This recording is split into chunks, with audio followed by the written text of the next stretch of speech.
سجدہ صاحب کی طرح یہ بھی ایک ٹاپک ایسا ہے جس پر بے شمار سوال آتے ہیں اور اس کے بارے میں بہت سی غلط فہمیاں بھی پائی جاتی ہیں. تو آئیے دیکھتے ہیں کہ قرآن و سنت سے ہمیں کیا پتہ چلتا ہے اور اس کا صحیح طریقہ کیا ہے. لفظ استخارہ کا لفظی معنی ہوتا ہے کسی چیز میں سے بہتر کو طلب کرنا، خیر مانگنا. جیسے آپ دیکھ رہے ہیں نا، استخارہ جو ہے طلب الخیرتی، تو روٹ کیا ہے اس کا؟ خیر. اور استفعال پہ کیا معنی بن جاتا ہے؟ طلب کا. خیر طلب کرنا، خیر چاہنا. کہا جاتا ہے استخر اللہ یخر لک، اللہ سے استخارہ کرو، اللہ سے خیر مانگو، وہ تمہارے لیے خیر کا انتخاب کرے گا، وہ تمہیں بہتر دے گا. تو یہ ہے بیسک کانسیپٹ کہ اللہ سے بہتری کا سوال کرنا کسی بھی معاملے کی. اور اصطلاحی معنی کیا ہے استخارے کا؟ اختیار طلب کرنا، یعنی نماز استخارہ میں وارد شدہ نماز اور دعا کے ساتھ اللہ کے نزدیک جو بہتر اور اولا ہے، اولا کا مطلب افضل ہے، اس کام کی طرف پھرنا اور اس کو طلب کرنا. جب انسان کوئی اہم فیصلہ کرنے لگے تو اس موقع پر اگر اسے سمجھ نہیں آ رہی کہ کیا کرنا چاہیے تو اسے اللہ سے مدد مانگنی چاہیے اور بہتر انتخاب کی دعا کرنی چاہیے، باقاعدہ نماز اور دعا کے ساتھ. ٹھیک ہے، تو استخارے کی نماز بھی ہے اور دعا بھی ہے. اور دعا جو ہے وہ مسنون ہے، مسنون دعا. ایک تو لوگوں نے خود ساختہ استخارے کی دعائیں بنائی ہوئی ہیں، نہیں، جو رسول اللہ صلی اللہ علیہ وسلم نے سکھائی ہے. علماء کا اجماع ہے کہ نماز استخارہ سنت ہے.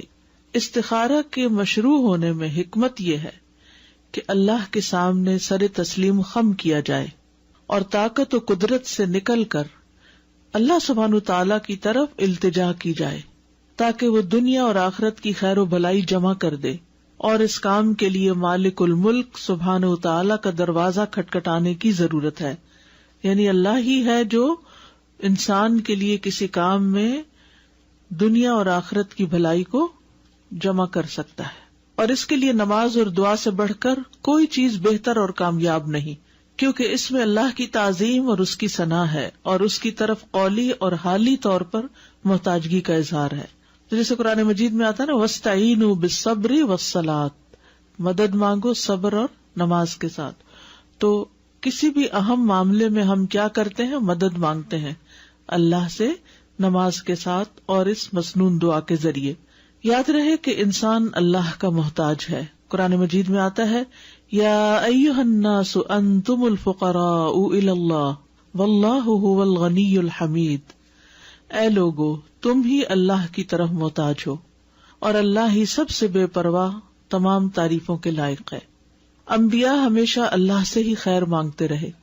جیسے موسیٰ علیہ السلام نے دعا کی تھی، رب انی لما انزلت الی من خیر فقیر. اے میرے رب، بے شک جو خیر بھی تو میری طرف نازل فرمائے میں اس کا محتاج ہوں. اور یاد رکھیے کہ مومن کے بارے میں اللہ کا ہر فیصلہ خیر کا فیصلہ ہی ہوتا ہے، چاہے وہ کام جس پر ہمارا دل چاہ رہا ہے وہ ہو جائے یا نہ ہو، اس میں خیر ہی ہوتی ہے. انس رضی اللہ عنہ سے مروی ہے، وہ کہتے ہیں کہ میں نے نبی صلی اللہ علیہ وسلم کو یہ فرماتے ہوئے سنا کہ مجھے تو مومن پر تعجب ہوتا ہے کہ بے شک اللہ اس کے لیے جو فیصلہ بھی فرماتا ہے وہ اس کے حق میں بہتر ہی ہوتا ہے. ٹھیک ہے، یعنی مومن کے لیے اللہ تعالیٰ جو فیصلہ فرماتا ہے وہ بہتر ہی ہوتا ہے. ہمارا کام کیا ہے؟ خیر مانگنا، اور فیصلہ کرنا کس کا کام ہے؟ اللہ سبحانہ تعالیٰ کا. لہذا پھر دعا مانگ کے انسان معاملہ اللہ پر چھوڑ دے اور اللہ تعالیٰ بندے کے لیے جو بھی فیصلہ کرے بندہ اس پر راضی ہو جائے. استخارے کی اہمیت. نبی صلی اللہ علیہ وسلم کا قرآن کی سورت کی طرح استخارہ سکھانا، یعنی جس طرح آپ قرآن مجید کی صورتیں سکھاتے تھے ایسے ہی آپ استخارے کی دعا سکھاتے تھے. جابر بن عبداللہ رضی اللہ عنہما سے مروی ہے، انہوں نے کہا کہ رسول اللہ صلی اللہ علیہ وسلم ہمیں تمام معاملات میں استخارہ کرنے کی اسی طرح تعلیم دیتے تھے جس طرح ہمیں قرآن کی کوئی سورت سکھاتے تھے. یعنی اتنی امپورٹنس ہے اس کی ہماری زندگی میں. صحابہ کا ہر معاملے میں اللہ سے مشورہ کرنا. انس رضی اللہ عنہ سے روایت ہے، کہتے ہیں کہ جب زینب رضی اللہ عنہا کی عدت ختم ہوئی کن کے نکاح میں تھی وہ؟ حضرت زید کے.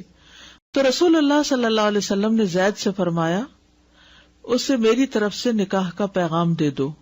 زید رضی اللہ عنہ کہتے ہیں کہ میں گیا اور میں نے کہا اے زینب خوش ہو جاؤ، مجھے رسول اللہ صلی اللہ علیہ وسلم نے تمہارے پاس نکاح کا پیغام دے کر بھیجا ہے.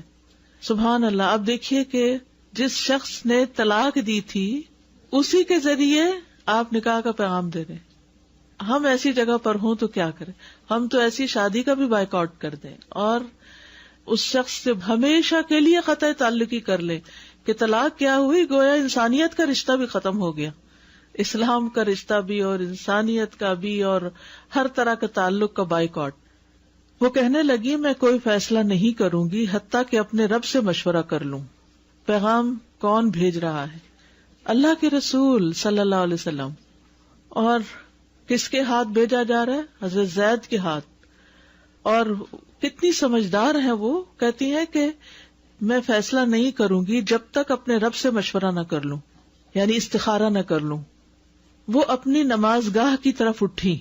آپ دیکھیے عربی کے الفاظ اوپر، فقامت الی مسجدہا، گھر میں اپنے لیے ایک مسجد بنائی ہوئی تھی.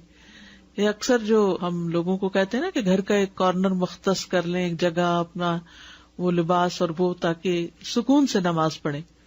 تو بعض اوقات لوگ ہر بات کی دلیل مانگنا شروع کر دیتے ہیں. اس کی کیا دلیل ہے کہ گھر میں مسجد بنائی جا سکتی ہے؟ مسجد کا لفظ جو ہے وہ سجدہ گاہ کے لیے ہوتا ہے، نماز کی جگہ کے لیے ہوتا ہے. وہ صرف کوئی بہت بڑی بلڈنگ ہی نہیں ہوتی، گھر کے اندر بھی آپ کی مسجد ہو سکتی ہے.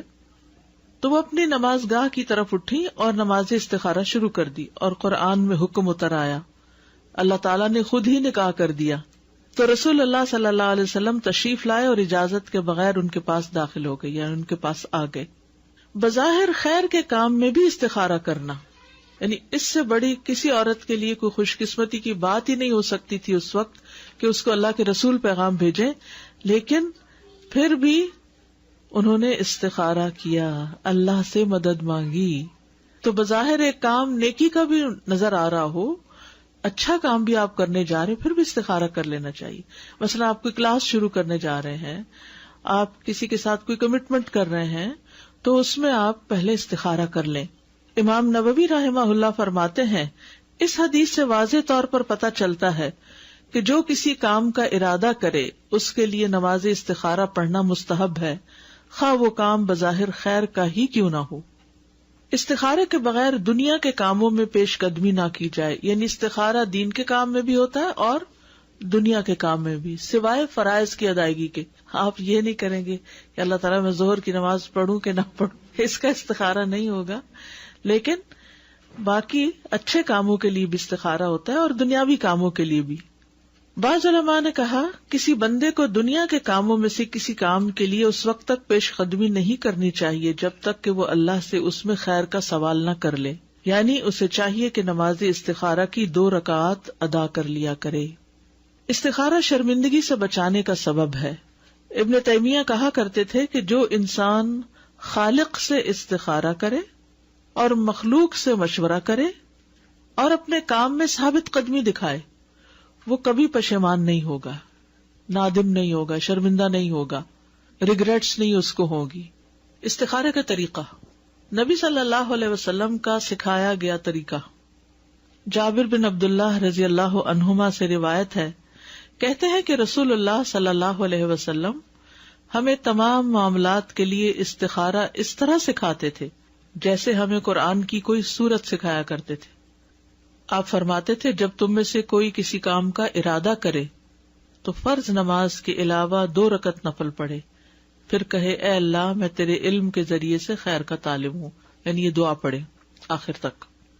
اور یہ فرض نماز کے علاوہ نماز پڑھنی ہوگی، فرض کے بعد آپ نے یہ دعا نہیں پڑھ کے کام چلانا، الگ نماز ہے اس کی. ٹھیک ہے. شیخ ابن عثیمین کہتے ہیں کہ علماء رحمہ اللہ نے آپ صلی اللہ علیہ وسلم کے اس فرمان فَلْيُصَلِّ رَكْعَتَيْنِ مِنْ غَيْرِ الْفَرِيضَةِ کہ وہ فرض کے علاوہ 2 رکعات ادا کرے، اس میں اختلاف کیا ہے کہ کیا اگر کوئی سنت مؤکدہ پڑھنے کے بعد استخارہ کی دعا کر لے تو اسے اس کا مقصد حاصل ہو جائے گا، یا استخارے کے لیے مستقل نماز پڑھنا ضروری ہے. یعنی نماز کے بعد 2 سنتیں ہم پڑھتے ہیں نا، تو کیا وہ کافی ہیں؟ اسی کے بعد دعا کر لیں یا پھر 2 نفل اور پڑھ کے پھر دعا کریں؟ جن لوگوں نے کہا من غیر الفریضہ کے الفاظ تمام نوافل حتیٰ کہ سنت موقدہ، تحیت المسجد اور تحیت الوضو بھی شامل ہیں، وہ کہتے ہیں کہ کفایت کر جائے گا. تو آپ سنت موقدہ کے بعد استخارہ کر لیں، اس میں ممانعت نہیں، کیونکہ نبی صلی اللہ علیہ وسلم نے فریضہ کے علاوہ استخارہ کرنے کا حکم دیا. اور جو کہتے ہیں کہ نبی صلی اللہ علیہ وسلم کا یہ فرمان دلالت کرتا ہے کہ استخارہ کے لیے مستقل نماز کا ہونا ضروری ہے، بس میرے نزدیک زیادہ قریب یہی ہے، یہی بات، یعنی اسی کا قول ہے جو کہتا ہے کہ استخارہ کے لیے خاص نماز ادا کرنا ضروری ہے، اس کے علاوہ کوئی اور صورت کفایت نہیں کرتی. یعنی سنت موقدہ تو اپنے ایک خاص الگ ہی مقصد کے لیے پڑھی جاتی ہے نا، یا وتر پڑھ رہے ہیں یا کچھ بھی، تو استخارہ اگر آپ کر رہے ہیں تو یہ ایک الگ چیز ہے، اس کے لیے الگ ہی نماز ہوگی. دائمی کمیٹی کے فتاوی میں آیا ہے کہ استخارہ کے لیے مستقل نماز مشروع کی جاتی ہے، کیونکہ آپ کا فرمان ہے کہ جب تم میں سے کوئی کسی کام کا ارادہ کرے تو اسے چاہیے کہ فرض کے علاوہ 2 رکعتیں ادا کرے. تو یہ کون سی 2 رکعتیں؟ یہ تھوڑی کا سنت موقدہ ادا کرے، ٹھیک ہے، یعنی خاص اسی کام کے لیے 2 رکعتیں ادا کرے. 2 رکعتوں میں قرات، کوئی ایسی دلیل نہیں ملتی جو اس بات پر دلالت کرے کہ نماز استخارہ میں کوئی خاص صورت یا متعین آیات کی تلاوت کرنی چاہیے، ٹھیک ہے. یعنی بعض لوگ کہتے ہیں نا علم نشرہ پڑھو، کوئی کہتا ہے 10 دفعہ قل اللہ پڑھو، کوئی کچھ بتاتا ہے، کوئی کچھ. یہ سب لوگوں کی خود ساختہ باتیں اور انسان کو پریشان کرتی ہیں. دین نے ہمیں آزاد رکھا ہے، جو تمہیں آتی ہے سورت وہ پڑھ لو. اب اگر ہم کسی کو پابند کریں کہ سورت علم نشرہ پڑھو تو اس بیچارے کو قل اللہ ہی آتی ہے، تو کیا وہ استخارہ نہیں کرے گا؟ وہ استخارہ کرے گا، ٹھیک ہے نا. تو کوئی خاص مخصوص صورت نہیں ہے، رائٹ. صحیح بات کیا ہے کہ مسلمان جب نماز استخارہ پڑھے تو وہ 2 رکعتوں میں سورت الفاتحہ پڑھے، پھر قرآن میں سے جو بھی اس کے لیے پڑھنا آسان ہو پڑھ لے. جب بن باز سے نماز استخارہ کی کیفیت کے بارے میں سوال کیا گیا تو انہوں نے کہا اس کی کیفیت یہ ہے کہ 2 رکعت نماز پڑھی جائے جیسے کہ باقی کی نفلی نماز ہوتی، ہر رکعت میں سورت فاتحہ پڑھے اور قرآن میں سے جو بھی اس کے لیے پڑھنا آسان ہو وہ پڑھے اور پھر دعا کرے. سلام کے بعد استخارے کی دعا پڑھنا، یہ بھی ایک سوال ہوتا ہے کہ یہ دعا اتحیات کے بعد پڑھ لی جائے، سلام سے پہلے، یا بعد میں پڑھی جائے. دعا استخارہ میں مشروع یہی ہے کہ نماز سے فراغت کے بعد دعا کی جائے، اور یہ جمہور علماء کا موقف ہے، علماء کی اکثریت یہی کہتی ہے. بن باز کہتے ہیں کہ ایک مسلمان کے لیے مشروع یہ ہے کہ جب وہ نماز استخارہ پڑھے تو سلام پھیرنے کے بعد دعا مانگے، کیونکہ آپ کا فرمان ہے تو جب تم میں سے کوئی شخص کسی کام کا ارادہ کرے تو وہ فرائض کے علاوہ 2 رکعتیں پڑھے، پھر کہے اللہم انی استخیرک بعلمک. تو 2 رکعت کب پوری ہوگی؟ سلام پھیرنے کے بعد ہوگی. کیا 2 رکعت پڑھے بغیر صرف دعا پڑھ سکتے؟ یہ بھی سوال آتا ہے، ٹھیک ہے نا. یہ واضح ہی ہے کہ استخارہ کی 2 رکعت ہوتی، پھر نماز کے بعد دعا کی جاتی ہے. لیکن اگر مسلمان نماز پڑھنے کی طاقت نہ رکھتا ہو تو کیا نماز کے بغیر صرف استخارے کی دعا ہی پڑھی جا سکتی ہے؟ مثال کے طور پر کوئی عورت حائضہ ہو اور اسے کوئی حاجت پیش آ جائے اور وہ اس بارے میں استخارہ کرنا چاہتی ہو، کوئی بزنس ڈیل ہے، کہیں جانا پڑ رہا ہے یا کوئی بھی، لیکن وہ نماز نہیں پڑھ سکتی، تو کیا اس کے لیے صرف دعا مانگ کر استخارہ کر لینا جائز ہے؟ جی ہاں. اس کا جواب کیا ہے؟ جی ہاں. جس کے لیے نماز ادا کرنا ممکن نہ ہو، نفاس کی حالت میں عورت 40 دن کے لیے، حیض کی حالت میں 10 دن کے لیے، اور وہ کام جس کے لیے استخارہ کرنا 10 دن نہیں لٹکا سکتے، تو اب کیا کرے؟ اب صرف نماز کے بغیر ہی دعا استخارہ پڑھ لے. امام نووی فرماتے ہیں اگر وہ نماز پڑھنے سے معذور ہو تو صرف دعا کر کے استخارہ کرے. اے اللہ، میں تجھ سے تیرے علم کی بدولت خیر طلب کرتا ہوں اور تیری قدرت کی بدولت تجھ سے طاقت مانگتا ہوں اور تیرے فضل عظیم کا طلبگار ہوں. بے شک قدرت تو ہی رکھتا ہے اور مجھے کوئی قدرت نہیں، اور تو جانتا ہے اور میں کچھ نہیں جانتا، اور تو تمام پوشیدہ باتوں کو جاننے والا ہے. اے اللہ، اگر تو جانتا ہے کہ یہ کام جس کے لیے استخارہ کیا جا رہا ہے دل میں وہ رکھے اس کام کو، میرے دین، میری دنیا اور میرے کام کے انجام کے اعتبار سے میرے لیے بہتر ہے تو اسے میرے لیے نصیب کر لے. اور اگر تو جانتا ہے کہ یہ کام میرے دین، میری دنیا اور میرے کام کے انجام کے اعتبار سے برا ہے تو اسے مجھ سے ہٹا دے اور مجھے بھی اس سے ہٹا دے. پھر میرے لیے خیر مقدر فرما دے، جہاں بھی وہ ہو پھر مجھے اس پر راضی بھی کر دے. اتنی خوبصورت دعا ہے.